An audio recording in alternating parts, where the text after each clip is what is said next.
And, you know, I don't get to make choices and decisions. I'm hamstrung by Creator since 2024 in Villahermosa. He tells me you're not going to make choices and decisions anymore. Okay.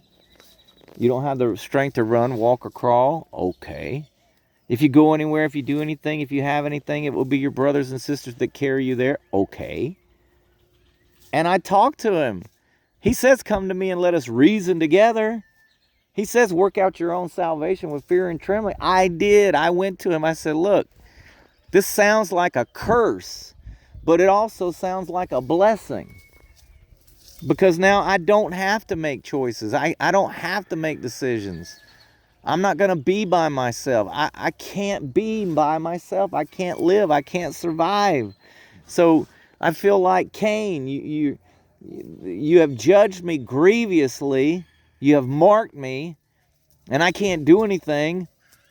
But you also bless me that no man will kill me. Okay. It's a blessing and a curse. Okay.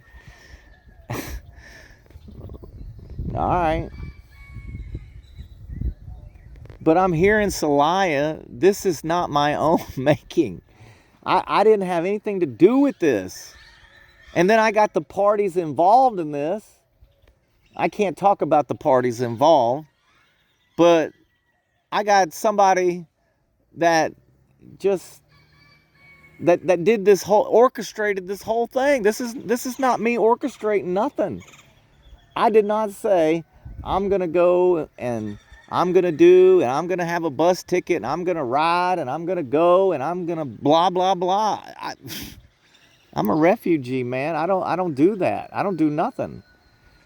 But when God speaks and he whispers and he moves me, I run because the door is open and it's easy.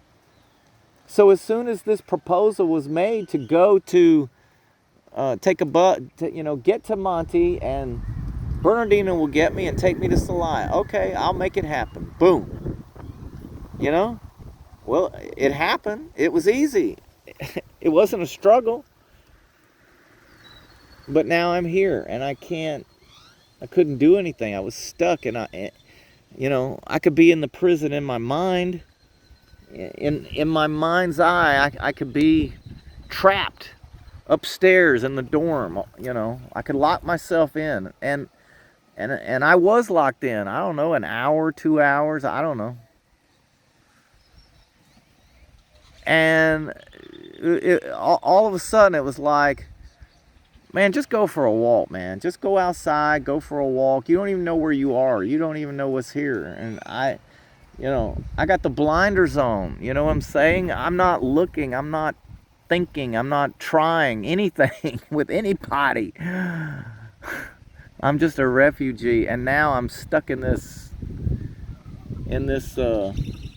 involuntary isolation. Why? What did I do? I didn't do anything. Well, I'm not being penalized. I'm just being isolated and observation for whatever reason. I don't know, man. What difference does it make? I don't know. At the end of the day, what's going to happen? Tough. It's crazy. 15-day isolation and then what? What has miraculously changed for me? Nothing. It's the same old me, loving the same old you. It's the same story. I've been singing this story for 6 years. Maskless refugee on a wilderness journey with Creator. There's nothing. There's nothing here. There's nothing going on. I've been in Mexico for 2 years and there's nothing. There's not even smoke. You know what they say, where there's smoke there's fire. There ain't no smoke. I got nothing. I got no radio program, no piano, no music school, no transportation. I don't even have a ranch. I have Madre Lolita and Padre Bernardino at the building with a bed. I'm not complaining about that. I'm just saying I'd rather be dead. I don't think you understand. You take me on this huge adventure of a lifetime. And I crisscross across America, and I go to Mexico, and I go to Guatemala, I come back to Mexico, then I'm on a ranch, I'm off the ranch, I'm on the ranch, I'm off the ranch, and then I get with Bernardino, and we travel and go and do and everything in 4 months, and then you take all that away, and I go all the way back to prison. I don't understand what's happening to me. Why is this happening? I don't know. Doesn't make any sense. Nothing I can do about it, but it's happening. There's nothing I can do about it. All right, well, now what? Now what? I don't know.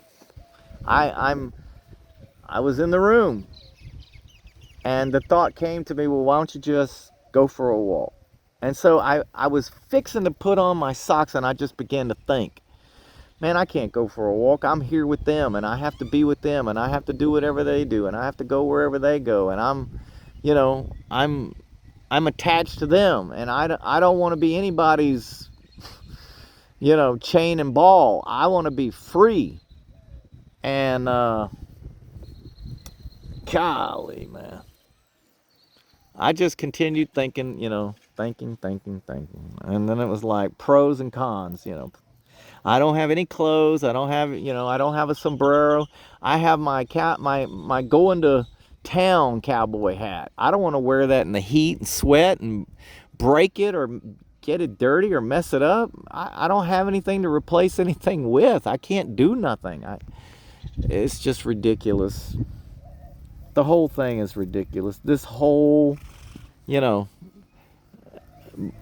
I said Guatemala is a failed experiment, and I'm saying Mexico is a failed experiment. It's just, there's no place for me, man. There's just no place for me. I mean, there's nothing for me.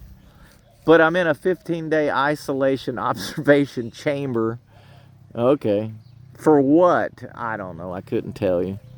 If I wanted to tell you, I couldn't tell you because I don't even know.